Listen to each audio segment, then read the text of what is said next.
Help me to reach 2,000 subscribers. The smell hit me before I saw it. Jasmine and sandalwood. The same perfume my wife wore every morning before leaving for her late yoga sessions. It clung to the air in my boss's office like a ghost that refused to leave. For a moment I froze, half in and half out of the doorway, gripping the handle so tightly my knuckles went white. The afternoon light poured through the blinds, slicing across the glass table where a red scarf was carelessly draped over the arm of the chair. Her scarf. The one I bought her last Christmas. My stomach twisted. Ethan. My boss, Mark, looked up from behind his desk, his tone casual. You need something? I swallowed hard, trying to steady my voice. I was just dropping off the quarterly report.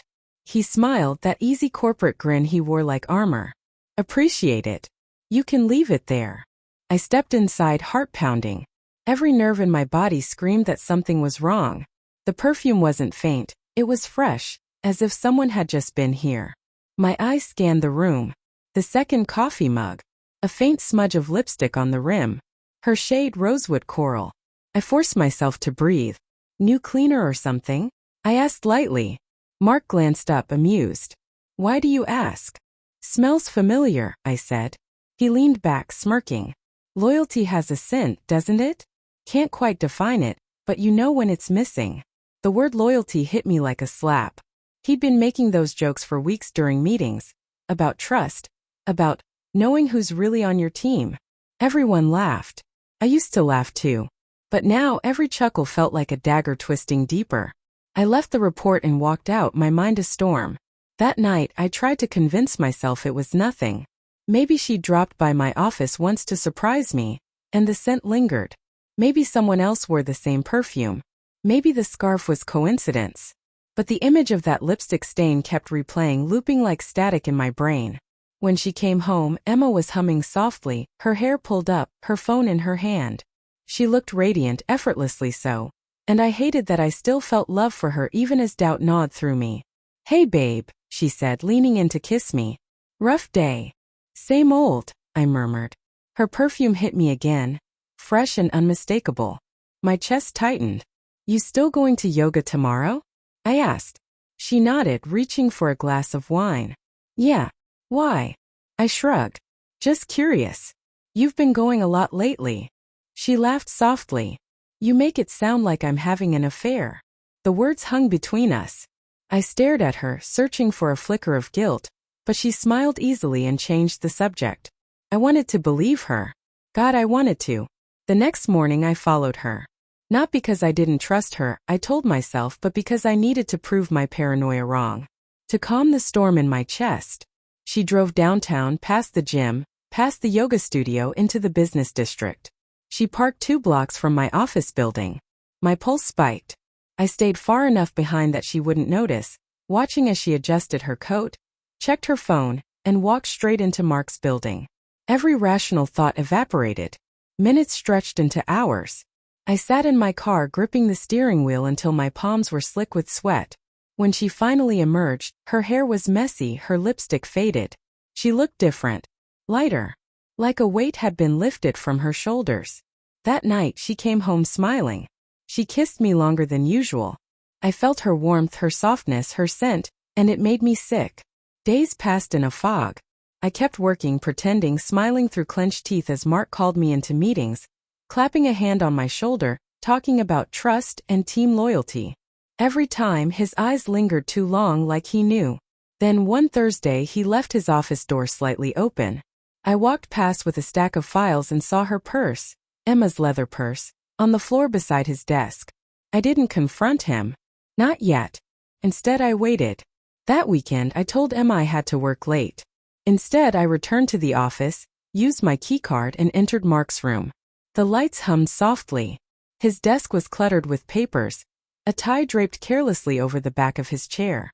In the drawer I found what I didn't want to find. Her perfume half empty.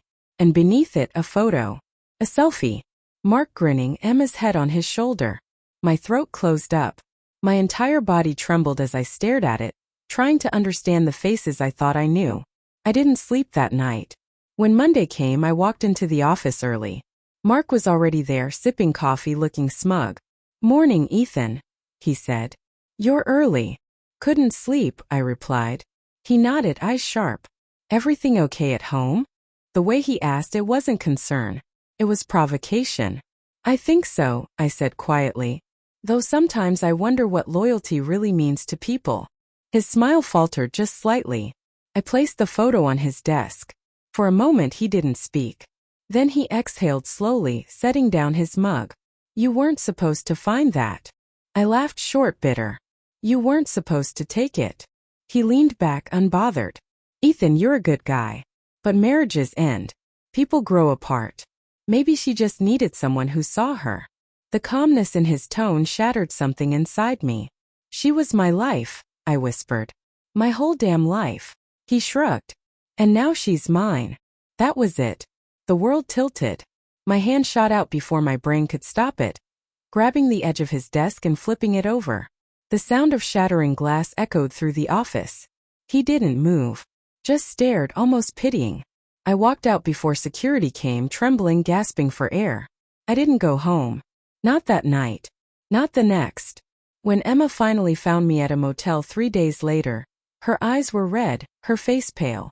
She looked smaller somehow. Ethan, please, she begged. I made a mistake. I laughed through the ache in my chest. A mistake? You don't forget your scarf, your perfume, your face in another man's photo by accident. Tears streamed down her cheeks. He said things you never did. He made me feel wanted again. I was lonely, Ethan. You were always working. I shook my head. I was working for us. For the life we built. Silence filled the room, heavy and cold. She whispered, Can you ever forgive me? I stared at her for a long time. The woman I loved. The woman who destroyed me. Finally I said, No. But I'll let you go. She started crying harder, but I didn't stay to watch. I left the key on the table and walked out into the freezing night air. 2 months later, Mark was fired, embezzlement apparently. The company found discrepancies in his accounts. I didn't turn him in, but I didn't stop it either. Emma moved out of the city. I never heard from her again. Sometimes, late at night, when I catch a trace of jasmine and sandalwood on the breeze, my heart still clenches. Not because I miss her, but because I remember the man I used to be before loyalty became a joke whispered in an office filled with lies.